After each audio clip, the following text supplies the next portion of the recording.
ভারত কেন এখনো অবধি ফুটবল বিশ্বকাপে যোগ্যতা অর্জন করতে পারছে না? মানে আপনাদের দেখছি এখানে এলেই এই একটাই প্রশ্ন, একবার আর্জেন্টিনা ব্রাজিলকে দেখে শিখুন তো দেখি। ওরা তো কতগুলো ফুটবল বিশ্বকাপ খেলে ফেললো। হ্যাঁ, আর্জেন্টিনা ব্রাজিল বিশ্বকাপে যোগ্যতা অর্জন করেছে, কিন্তু এখনো অবধি কি ওরা সাফ কাপে খেলার যোগ্যতা অর্জন করতে পেরেছে? ভারত কিন্তু অলরেডি সাফ কাপ খেলে ফেলেছে, এবং সাফ কাপে সব থেকে বেশিবার চ্যাম্পিয়ন দেশটার নাম কিন্তু ভারত। এটা কিন্তু মাথায় রাখবেন। আর্জেন্টিনা ব্রাজিলের ফুটবল ফ্যান আর মিডিয়াকে কখনো উদ্বিগ্ন হতে দেখেছেন এই বিষয় যে আর্জেন্টিনা বা ব্রাজিল কেন এখনো সাফ কাপে যোগ্যতা অর্জন করতে পারেনি?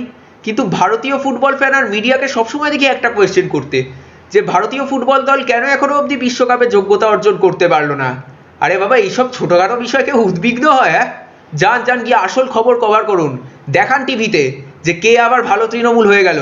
এতেই তো টিআরপি আছে, এইসব বিষয়ে কোনো টিআরপি নেই, বুঝলেন তো? অরূপব রায় কি বলেছে জানেন না? যেটা ছিল না ছিল না সেটা না পাওয়াই থাক, সব পেলে নষ্ট জীবন। ভারতীয় ফুটবল দল যদি একবার বিশ্বকাপে যোগ্যতা অর্জন করে ফেলে, বা ভারতীয় ফুটবল দল যদি বাই চান্স বিশ্বকাপ জিতে যায়, তাহলে ভারতীয় ফুটবলের জীবনটা নষ্ট হয়ে যাবে। আমি চাই না ভারতীয় ফুটবলের জীবন নষ্ট হোক।